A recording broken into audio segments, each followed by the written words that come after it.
Hey YouTubers, welcome back to the Kurt Winters YouTube channel where we talk about cars and all that implies. Now we've been walking around Connor's car show and this monster caught my eye.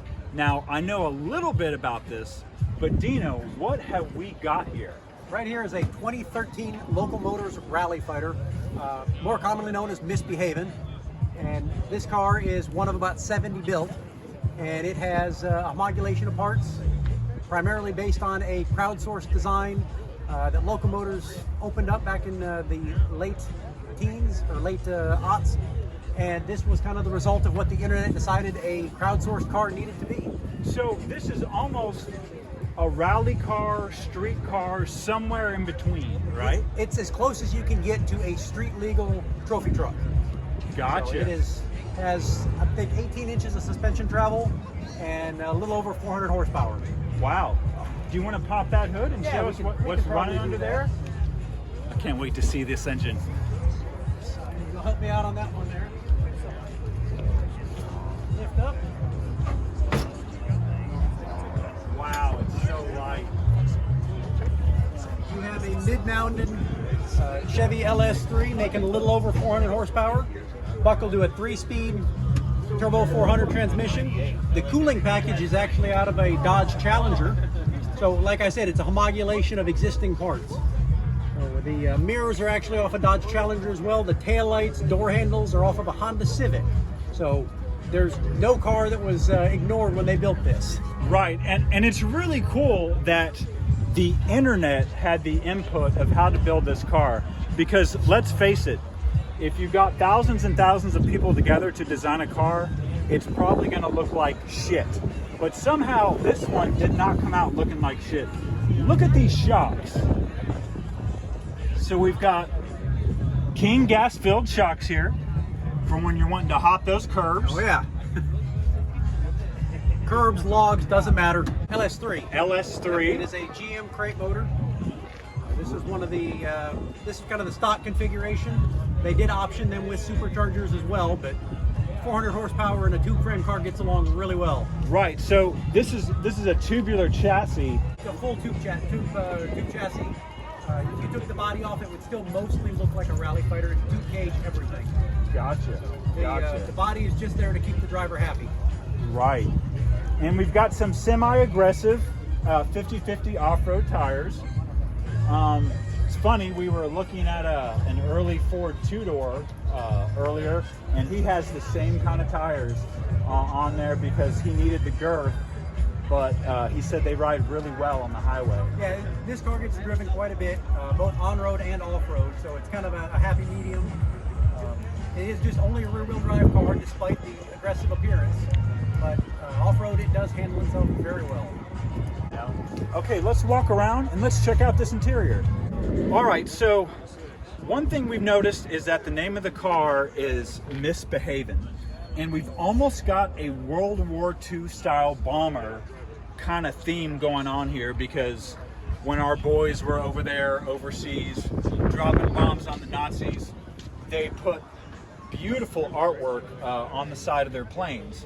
And if you're a fan of the show The Righteous Gemstones, you might know the song Misbehavin'. Running through the house with a pickle in my mouth, misbehavin'. So, sorry, that's as well as I can sing. But this is really cool, and I noticed it's got a flat pane on here, so if you get a little dent or a ding or a rock flies up, you don't have to flip out about it. Not too bad. And as you said, it's a driver's car. Correct. All of these cars, when they were manufactured, were just a flat black gel coat. So all fiberglass panels all around. Every time that somebody would order one of these, they would go out to the factory and build it with Local Motors. So it was a kit car, a car you would buy and then assemble out there in Arizona. Okay. This one was assembled for a deployed serviceman. Okay. And that's why you have kind of this military theme to it. I see. It was also built while he was deployed, so Local Motors used this kind of as one of their promo cars. That's what you're seeing here, where it says rallyfighter.com on the side, where the vinyl decals used to be before he took possession of it. Now, could you choose the option configuration? Absolutely. All right. Almost every single one of these had a different wrap on it, and they were all custom designed depending on what the owner wanted.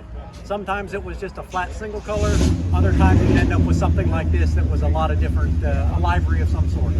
Cool. All right, let's check out this interior. And I swear, these are GM. Honda Civic. Honda Civic. Honda Civic two-door. Honda Civic two-door. Look at that. The original ones, the first gen cars, are actually Miata door handles. Ah, I see. So there were a few changes here and there as they went through. The interiors got a little nicer. They went to a more easily sourced door handle. A few little things here and there. So we want to talk about the gears, or the fact that this car is an automatic 3-speed. Because when you're off-road, especially in a Jeep, you don't want to be worried about what gear you're in, especially if you're crawling over rocks. You want to focus on the road ahead of you to make sure you don't hit that tree or hit that other car that's in front of you. So again, the interior, we've got a 3-speed automatic, and really, I'm surprised how much room is actually in the car. It's a fairly wide car, and they gave the driver quite a bit of room. When you're fully suited up, it gets a little tighter in there, but it's not too bad. Does it come with AC? It does. It's AC, heat. It's a relatively easy car to drive, and that's one of the reasons it's driven daily. It's not as Spartan as one would expect it to be. Right. But it's still something you can live with. It is very, very cool.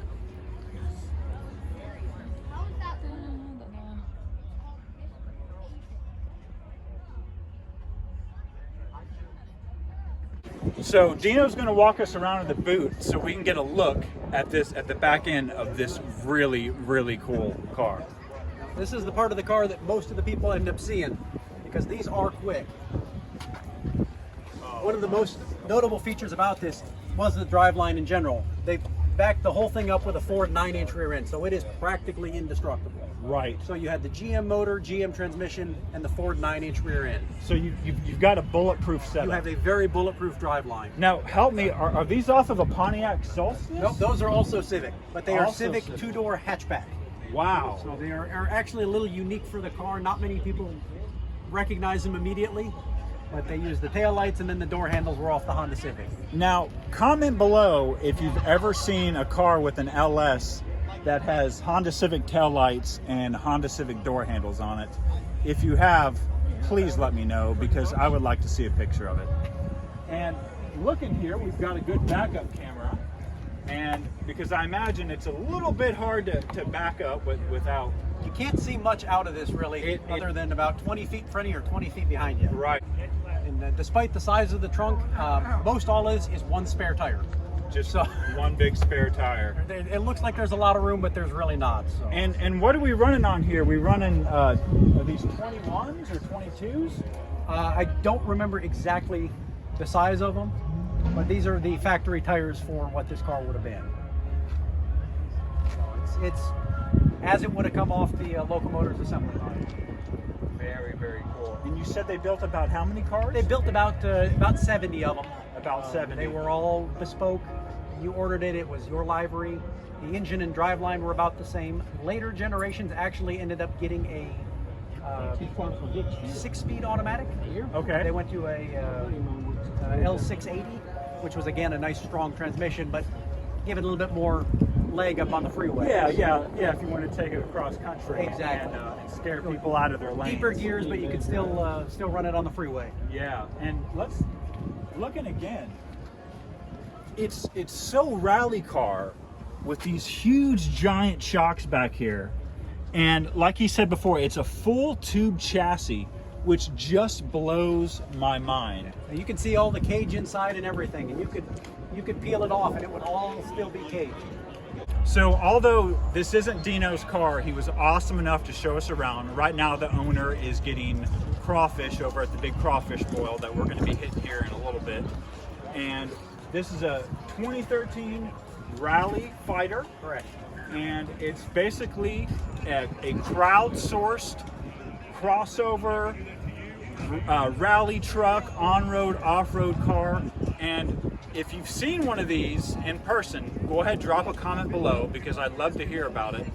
but it just stands out, and it's definitely the only one here, I'm sure. Absolutely, it's one of just about 3 in the DFW area. Gotcha. There's not many of them around, and a lot of them sit in garages. So this one gets out, gets driven. Right. It's been off-road at speeds you probably shouldn't have been, but Yeah. it does it well. We've got our hidden light bar here. I like that very much. Jeep headlights. So again, Jeep. yeah. Wow. So it's kind of a Franken car, but it works. It does. It really does work. And like I said before, if you got thousands and thousands of people on the internet trying to design a car, it's a lot harder than you think. And this just turned out amazing. This is just one bitchin' ride. I really, really like it, Dino. Are you having fun at the show today? Absolutely. It's always a good turnout here at Connors. It's a great way to come out and support local charities. And great cars, excellent food. Is this your first time out? Oh no, I've lived in Keller quite a while, and it's a staple for me to come down here. Very, very cool. All right, well, thank you for your time. My pleasure, Dino. thank you. Yeah, and you enjoy the rest of your day. Will do. All right, I will see you in the next video, and y'all keep jamming.